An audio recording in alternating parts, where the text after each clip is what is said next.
দীর্ঘদিন পর বিবাহিত জীবনে দীর্ঘদিন পর আমি এখানে আসছি। আসার পরে এখানে সমস্ত অ্যারেঞ্জমেন্ট খুব সুন্দর, থাকার একটা ব্যবস্থা আছে সুন্দর। এছাড়া ডাক্তারদের আচরণ, আমুদা ম্যাম, মণিপ্রিয়া ম্যাম, অরুণ স্যার এত ভালো আচরণ করছে আমার সাথে যে সেটা আমি সারা জীবন মনে রাখবো। সারা জীবনের সমস্ত দোয়ায় সবসময় ওনারা আমার মনে থাকবে, হৃদয়ে থাকবে। মণিপ্রিয়া ম্যাম না হলে হয়তো আমি বেঁচে থাকতাম না, আমার সন্তানরাও হয়তো বাঁচত না, আমার এত ক্রিটিক্যাল কন্ডিশন ছিল। তো যাই হোক, সৃষ্টিকর্তা ওনার ভালো করুক। আমি বলবো সকলকেই যে আপনারা যদি চান সুচিকিৎসা তাহলে এখানে আসুন।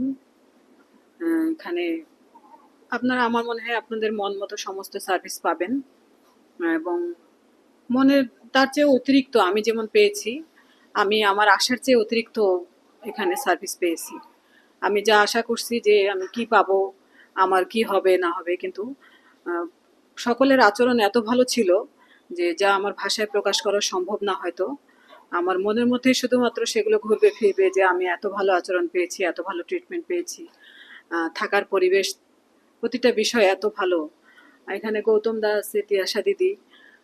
গৌতম দা আমার চেয়ে ছোট বয়সে ছোট ভাই, আমার দাদা বলেই ডাকি সম্বন্ধে। সে যে আমার জন্য করেনি মনে হয় এমন কিছু নাই। আমার জন্য এত কেয়ার করছে, এত প্রত্যেকের জন্য করে, আমি আমারটা ফিল করছি। তিয়াশা দিদি, সে আমাকে কোনোদিন ডেস্কে দাঁড়াতে দেয়নি, দেখলেই বলছে যে দিদি তুমি যাও, কি কাজ আছে আমি করে দিচ্ছি, আমি বলে দিচ্ছি।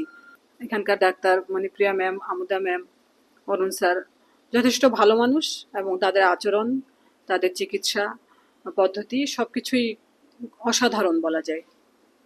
আর মণিপ্রিয়া ম্যামকে হয়তো আমি আমার জীবনে কখনো ভুলবো না। আমার প্রতিটা বাচ্চার মুখের দিকে তাকাইলে ওনার কথা মনে পড়বে। আমার লাইফ উনি সেভ করছে, আমার বাচ্চাদের লাইফ সেভ করছে। আমার মনে হয় না অন্য কোথাও থাকলে আমি বেঁচে থাকতাম এতদিন। যত সুন্দর করে আমাকে দেখছে, আসলে যা বলার আমি বলতে পারছি না। আমার যা বলার আমি বলতে পারছি না, এত সুন্দর করে তারা আমাকে সমস্ত কিছু থেকে সুন্দর করে উদ্ধার করছে যে আমি ভাষায় প্রকাশ করতে পারছি না। ধন্যবাদ সবাইকে।